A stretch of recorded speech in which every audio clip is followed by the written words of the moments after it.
Hey guys, I'm just going to do a quick video that I've had kicking around and then I'm going to call it a night. I've had a stream go through me the last couple hours of just information I want to share and post, as I usually do in big bursts like that.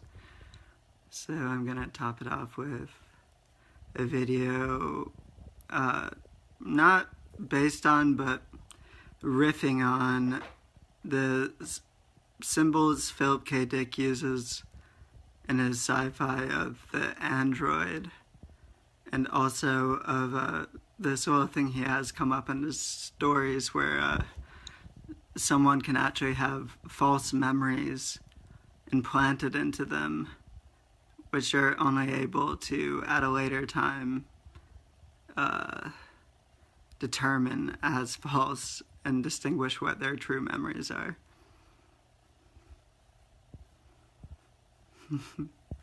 So within itself, it's a powerful symbol and speaks to something in us.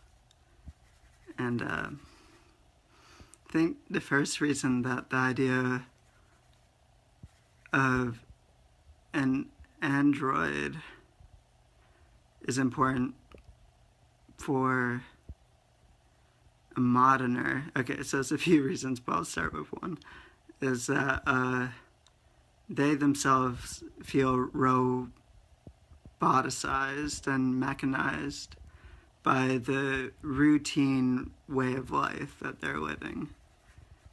And if, for instance, in PKD's book, Do Androids Dream of Electric Sheep, there's this big question of, like, what's really the difference between an android, which functions almost exactly like a human, and a human itself.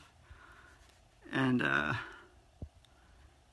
think that question is very hard to answer if you are behaving in a robotic, mechanized way, which means doing the same things over and over because it's what you're told to do.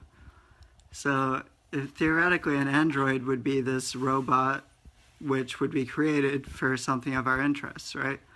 And we would tell it what to do, we would give it its commands, and it would perform these functions.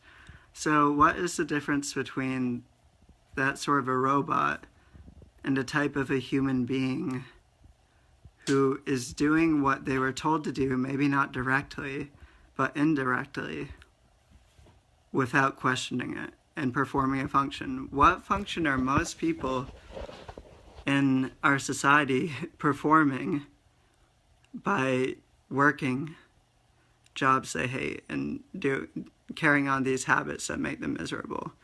They've been told it's for survival, that it's for their own good, that it's practical. But actually, all of these are cultural interests which are solely interested in upholding and channeling revenue and interest to a very few people.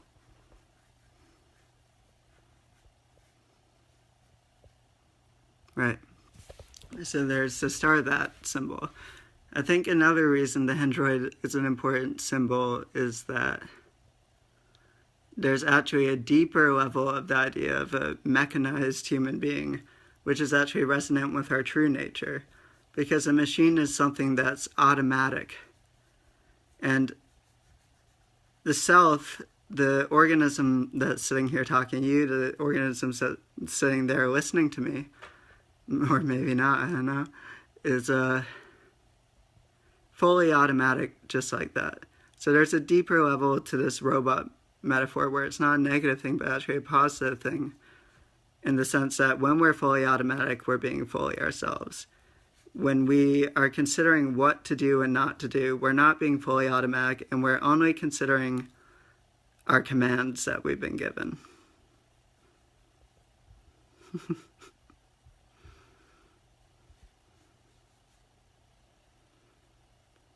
I'll let that sit for a second. And So next I want to get onto this idea of a false memory system, because if we're looking at ourselves like androids, in the sense that we are an organic form of technology for nature, which is becoming aware of itself gradually. And by the way, that's why I think that there's such a hubble bubble in Silicon Valley about making computers become sentient. I think it's actually a projection of the fact that the technology that is the human being is still in the process of becoming aware of itself. And so a false memory system, which I said in PKD's books, is like someone will have all these memories, this whole storyline about their life, and it turns out to be false and implanted into them. The reason this metaphor carries over for us, I'll try to make it not too weird and simple, is if the mind has a belief in it, which means a fixated way of perceiving things, then it can only remember the history of the body the mind is attached to through the lens of that belief. And so none of the memories are actually in relationship to the actual being that's there. The memories that are being functioned through a mind that has any beliefs and fed through it don't have anything to do with the actual being that remembers them, quote unquote. They're only in relationship to the character within those memories, which is also fashioned out of belief. A belief in such a character.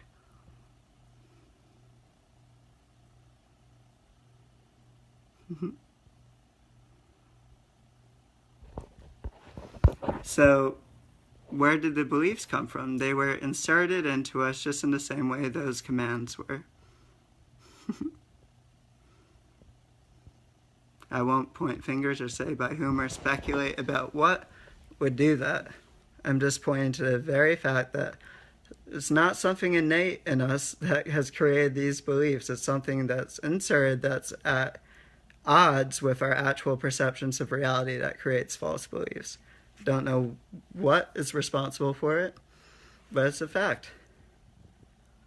So, you can only actually remember anything true about yourself if you know who you are and you know what's not you. And you don't have any beliefs. Because any bias that's in the mind will only color everything in its own color, and it won't touch the reality it's attempting to describe at all.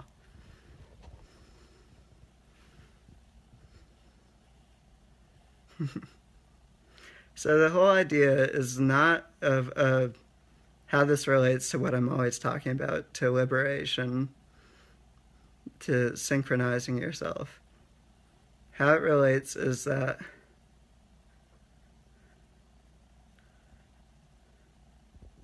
you don't want to be the sort of android like I first described, but you probably already are a little bit.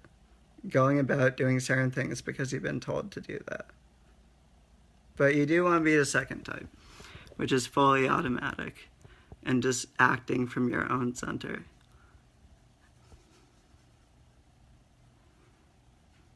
And the only way you can get from one to the other is to stop buying in to the false memory system that's been implanted in you, which colors everything in terms of a false self, which is propped up based on false beliefs.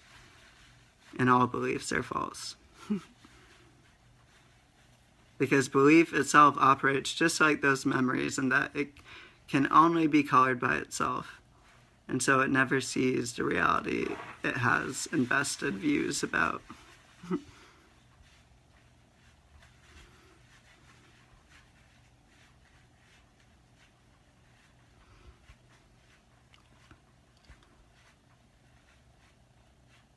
I also want to introduce the idea that a memory can actually be untrue in the sense that it's not even about you, it's about a program.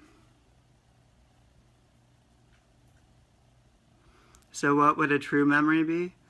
A true memory would be an unbiased recognition of how these programs were actually playing out at those times in their life, our life that we're remembering. So if I'm remembering a very fond relationship, instead of coloring it rosy or saying, oh, it was so terrible, or if I'm remembering a bad exchange with someone, instead of making it all their fault and none of mine, or vice versa, I would just see that how the programs were playing out in those moments in my memory and what was actually there. So that's just a quick video that I wanted to do for whatever reason. Love you guys. I'm gonna go write for a bit. More coming soon.